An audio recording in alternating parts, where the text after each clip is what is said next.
Alright, Shalom. First and foremost, I want to give all praises, honor, and glory unto the Heavenly Father and His only begotten Son, Yahweh Bahasham Yahushai Bahasham Harachakwadash. Double honors unto the apostles and others at Great Millstone who rule well and tell us this 100% truth. Much peace and blessings be unto you, hopeful, let that the Pashnat, this word of thought, truth, and sincerity. To all you welcome, I do say Shalom. I'm coming in with the quick video. I'm entitled How the Tables Have Turned, going into how the heavenly status of Esau Edom himself is being stripped away from him and it's being applied onto us, the Israelites, man. And it's been that way for, quite some time now. Already have various accounts where the Lord be demonstrating through the Spirit of how, the Lord's applying the blessings unto us and the curses into the heathen, man. All right? And it's transitioning over. It's a slow process, but, it will come to pass 100%. I want to give a quick precept down the book of Isaiah, the 14th chapter, verse 12, and it doth read. And this chapter is going into this cracker, how he's fallen. And it reads in verse 12, How art thou fallen from heaven, O Lucifer, son of the morning? Which, the Christian church refer to Lucifer as the spiritual demon Satan, aka the devil, aka Lucifer. When, that's a whole bullcrap doctrine that Esau Edom came up with, man. But that's what this verse is talking about, Esau Edom, not his spiritual counterpart, the spiritual demon Satan. The spiritual demon Satan is a righteous man. All right, he's an angel. He's not going to fall. It is applying to, his physical counterpart, the so-called white man, really red. Lucifer, because Lucifer or Luciferian means light, meaning one that holds knowledge.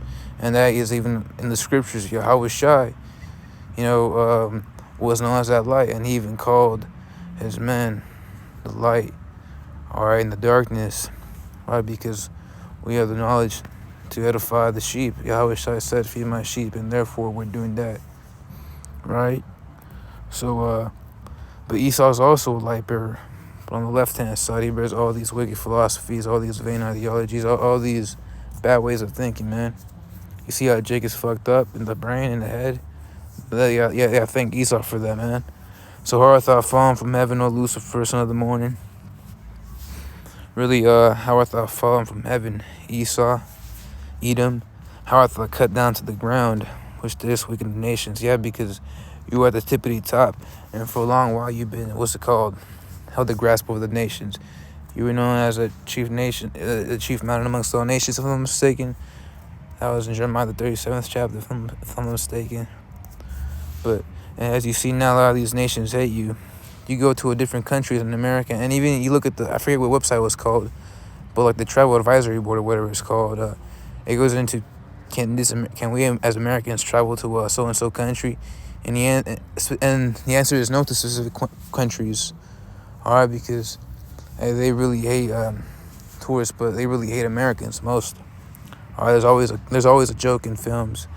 What's it called? You have accounts. If you were to actually go travel to a different country, people will be, shit talking you Americans, man. See, because you lost your allure. You're not as sexy as you once were.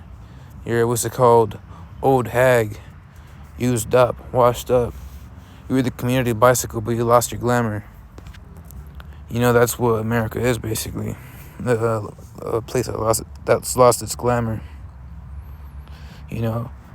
But what I wanted to get from the lesson was, or from the precept was, the bigger they are, the harder they fall. Yeah, because you begin to fall, man, and you're falling hard.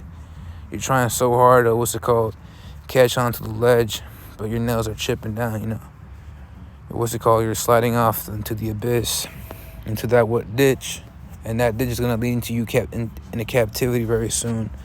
And that's going to be a fulfillment of prophecy.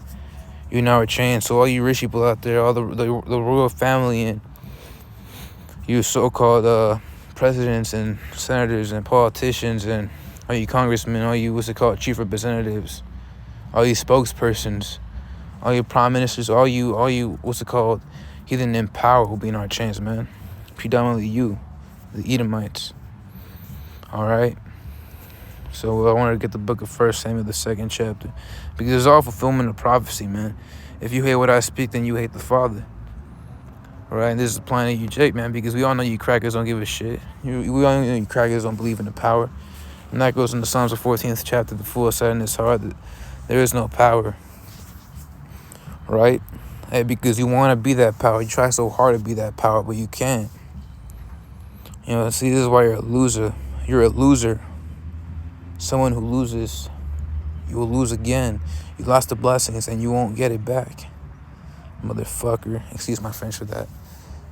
But see, the promises, the blessings that Isaac, our forefather, which was a previous incarnation of Yahushua, you know, the blessings that he gave us, they're going to come into effect very soon. And they're determined between, what's it called, if Esau stays in power or not. And the answer is he won't be in power for long. All right, so going back to the book of 1 Samuel, the 2nd chapter, verse 6, and this is when Hannah was in the spirit praising the Lord. You know, the Lord killeth and maketh alive, and bringeth down to the grave, and bringeth up. Right? The Lord maketh poor and maketh rich. He bringeth low and he bringeth up, and he lifteth up. All right, so the Lord made us poor, man. And why? Because we messed up. Right? Everything that's happened to us so far in this captivity and even throughout existence is all because, or throughout recorded history, it's all because we messed up, man. You look at the judges, you know, before Saul was anointed king over Israel, you read the book of Judges, and it goes into how in those days there was no king over Israel, and Israel did as they seemed fit, as they seemed right, as they did as they seemed good. You know, when a lot of the stuff they were doing was wicked, you know, all they do is worship Ashtaroth, what's it called, Baalim, every single time. You know, the Lord will raise up a deliverer, you know, a judge, and then after that judge dies, for some buttfuck reason, Jake would just be like, oh, look, it's what's it called? It's a fish god. It's a fish statue, like Dagon, or look at some fake goddess that will freaking bring fertility and whatnot.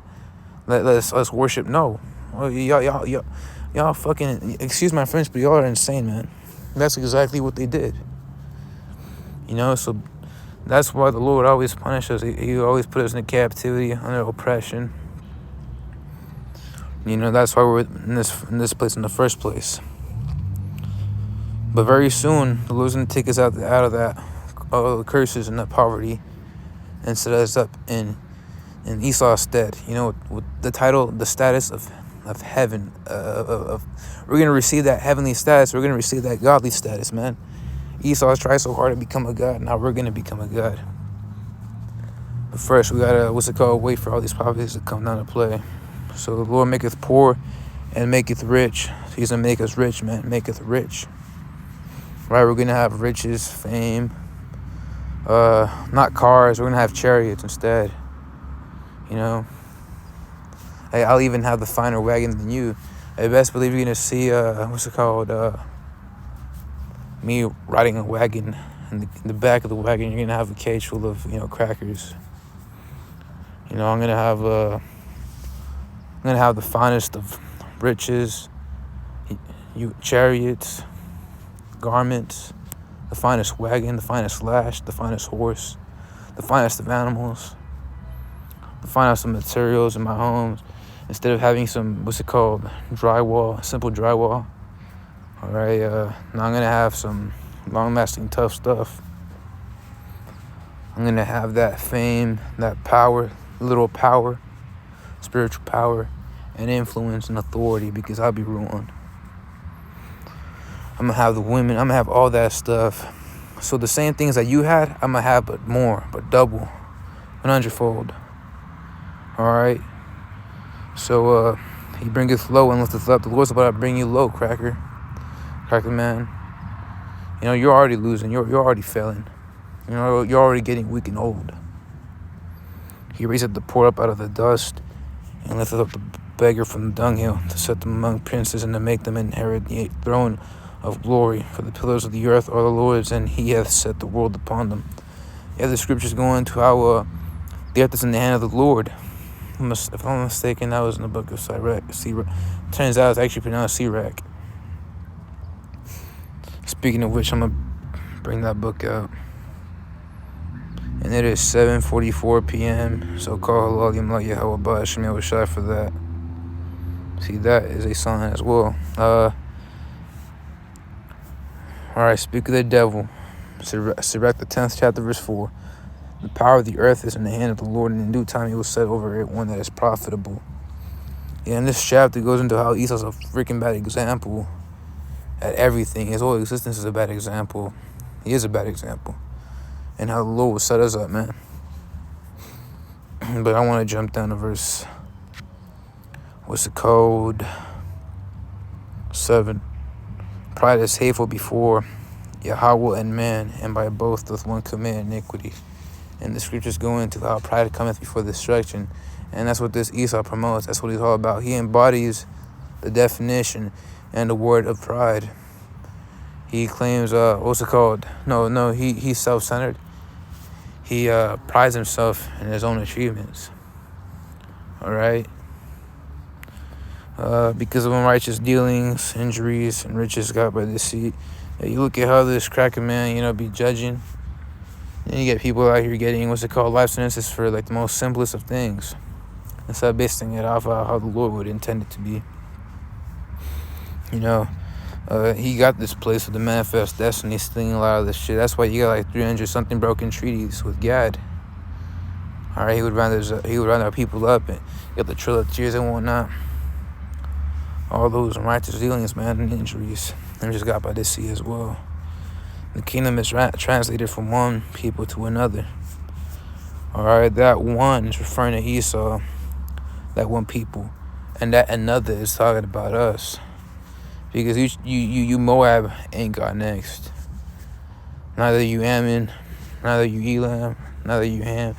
None of you will come into power next.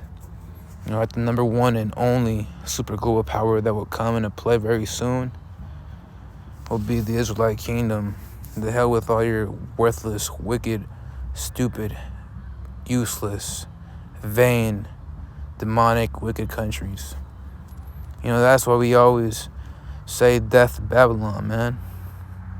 And you got Akim, they go up to camp and they yell that shit out loud.